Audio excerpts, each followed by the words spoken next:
নমস্কার, আমি অয়ন। একই কাণ্ড, পাকিস্তান আমাদের সঙ্গে কোনোভাবে পেরে উঠতে না পেরে এখন মাদক ছড়াচ্ছে এদেশে। মাদক ছড়িয়ে আমাদের দেশের তরুণ সমাজকে নেশার পথে পা বাড়ানোর ফাঁদে ফেলছে। হ্যাঁ, এরকমই তো ঘটনা। গতকালই প্রধানমন্ত্রী নরেন্দ্র মোদী তরুণ সমাজকে, জেন জি, জেন আলফা, এদেরকে সতর্ক করে দিয়েছেন। কারণ পাকিস্তান মাদকের নেশা, যদি মাদকের নেশাগ্রস্ত হন কোনো যুবক বা যুবতী, তার প্রভাব পরিবারের ওপরেও প্রভাব পড়ে, এবং একটা পরিবারের ওপরে প্রভাব পড়লে সেটা দেশের ওপরেও প্রভাব পড়ে। আর এটাই সন্ত্রাসবাদের আর এক সক্রিয়তা। जब कोई युवा अगर ड्रग्स के एडिक्शन में फंस जाए तो केवल एक युवा नहीं हारता, एक सपना हार जाता है, एक परिवार हार जाता है।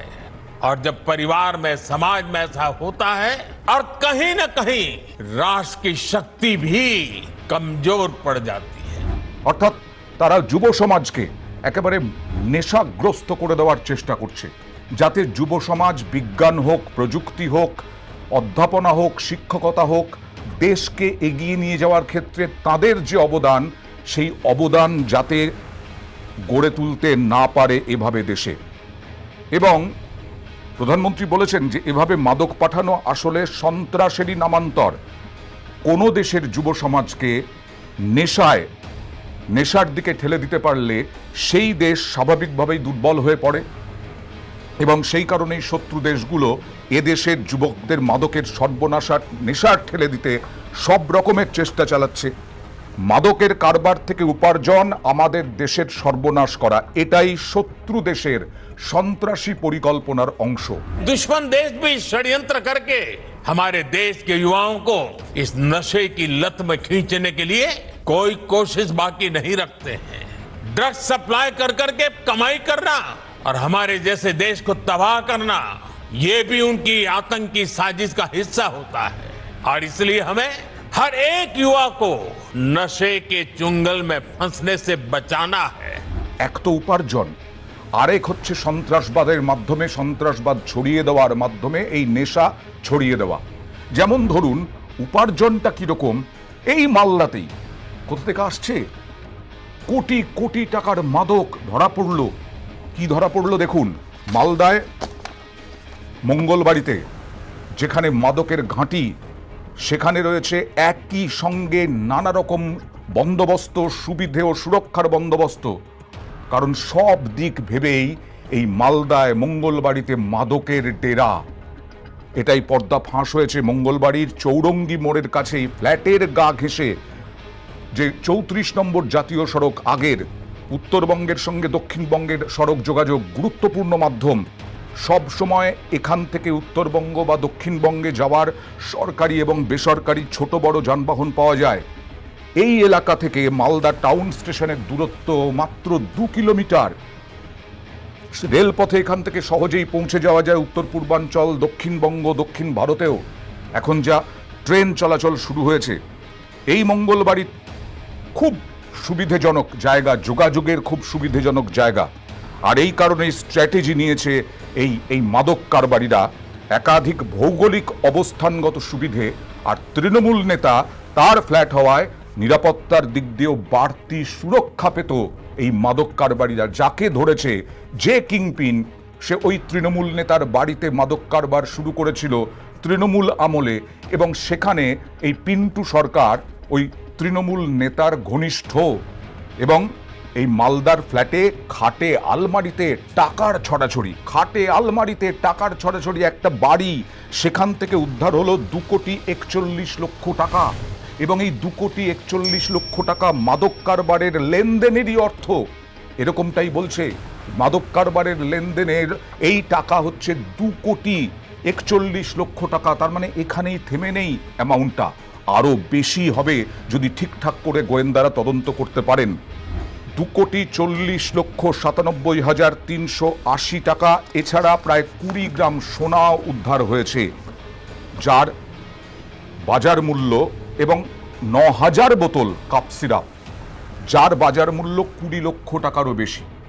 অর্থাৎ কাপ সিরাপ, ফেন্সিডিল, এইগুলো আমরা খুব একটা গুরুত্ব দিতাম না উদ্ধারে।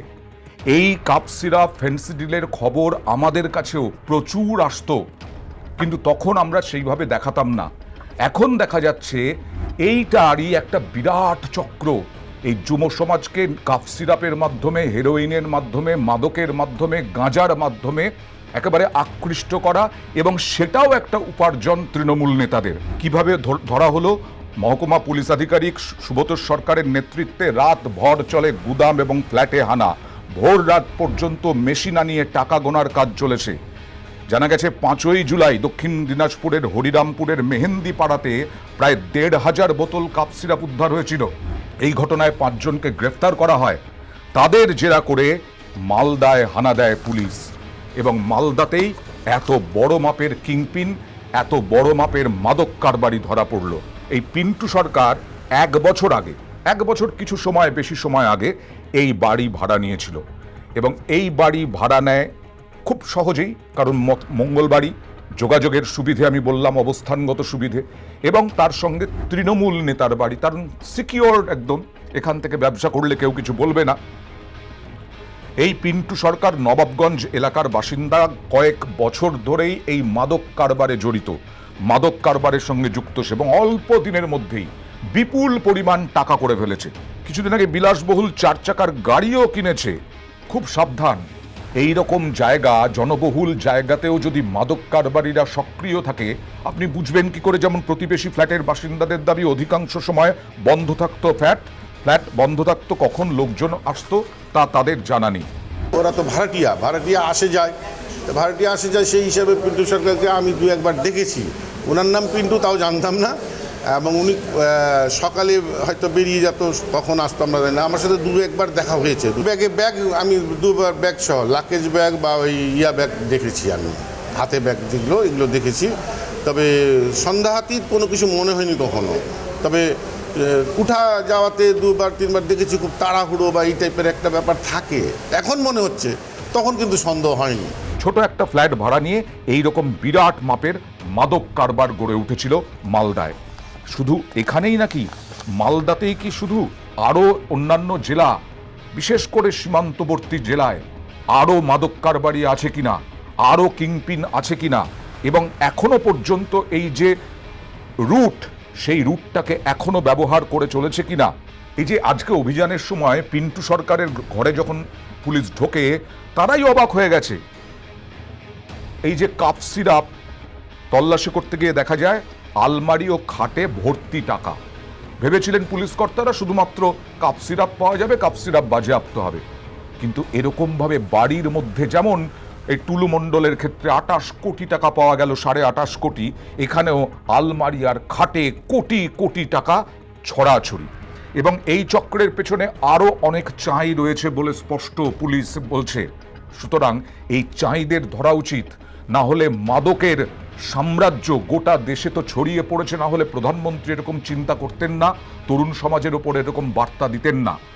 সুতরাং তরুণ সমাজ, জেন জি হোক, জেন আলফা হোক, তাদেরও সতর্ক থাকতে হবে, কোনো না কোনোভাবে যেন মাদকের সঙ্গে, মাদকের নেশায় না জড়িয়ে পড়েন।